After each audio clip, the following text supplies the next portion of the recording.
बिस्मिल्लाहिर्रहमानिर्रहीम। अल्लाह ताला फरमाते हैं वमन अज़लम मिम्मन मनअ मसाजिदल्लाहि, और इस शख्स से बढ़कर कौन जालिम हो सकता है जो रोकता है अल्लाह ताला की मस्जिदों से के ज़िक्र किया जाए इसमें अल्लाह ताला के नाम का, और कोशिश करता है अल्लाह के घरों को बर्बाद करने की।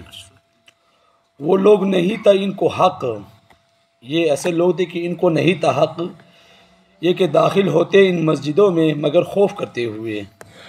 इस आयत के उलमा ने बहुत से मतलब निकाले। एक मतलब तो ये है कि हुजूर सल्लल्लाहु अलैहि वसल्लम हिजरत के छठे साल, यानी हुजूर सल्लल्लाहु अलैहि वसल्लम जब मदीना आए उसके छठे साल ज़ुल्क़ादा के महीने में तकरीबन 1500 सहाबा कराम रिज़वानुल्लाहि अलैहिम अजमाइन के साथ उम्रा करने के लिए रवाना हुए, क्योंकि इस वक्त तक हज फ़र्ज़ हुआ नहीं था।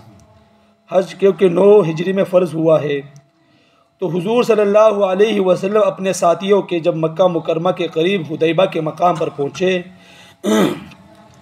जिसका आजकल नाम शुमैसा है और मक्का मुकरमा के हुदूद में आ गया है, तो मुशरिकीन मक्का ने मुज़ाहमत की, यानी मुशरिकीन मक्का ने रोकने की कोशिश की और कहा कि हम तुम्हें मक्का मुकरमा में दाखिल नहीं होने देंगे।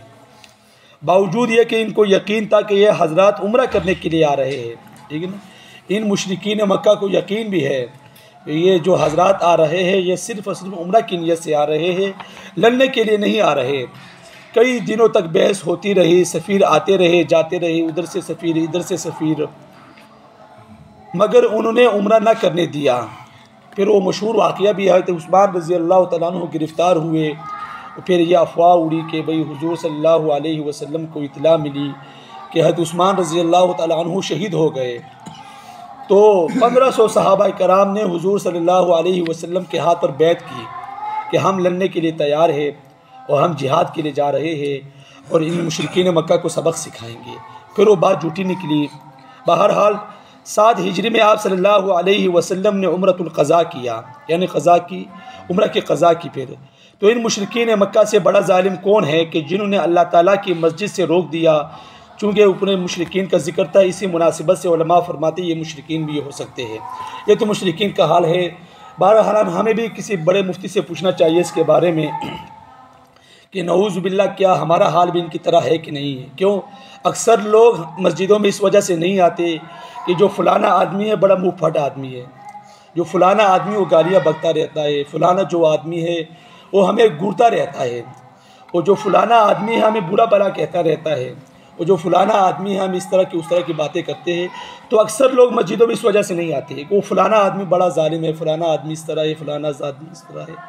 वो मस्जिद में आ जाते हैं, हम फिर उसको घेर लेते हैं। फिर उसकी किस्मत अगर वो बेचारा निकल गया तो निकल गया, नहीं तो फिर वो बेचारा गिरता ही रहता है इस मस्जिद में। ये तो फिर आवाम का हाल है। बहरहाल इस मस्जिद का माहौल तो माशाल्लाह अच्छा है कि इमाम तक को मस्जिदों से निकाल देते हैं। हमें इसके बारे में सोचना चाहिए। भाई इमाम को यहाँ से निकाल दिया जाता है क्यों? भाई ये इमाम लंबी नमाज़ें पढ़ाता है, छोटी रखते पढ़ाता है, लोग किसी हाल में भी खुश नहीं होते।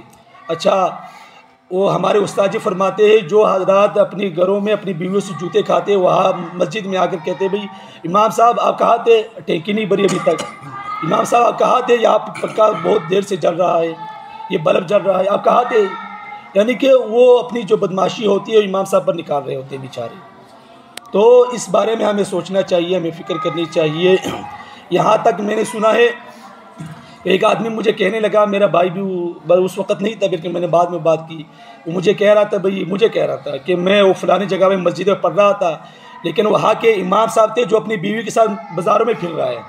तो बताइए भाई इमाम साहब की बीवी के साथ हम जाएंगे या वो हम अपनी बीवी इमाम साहब को दे दें, क्या करें बताइए।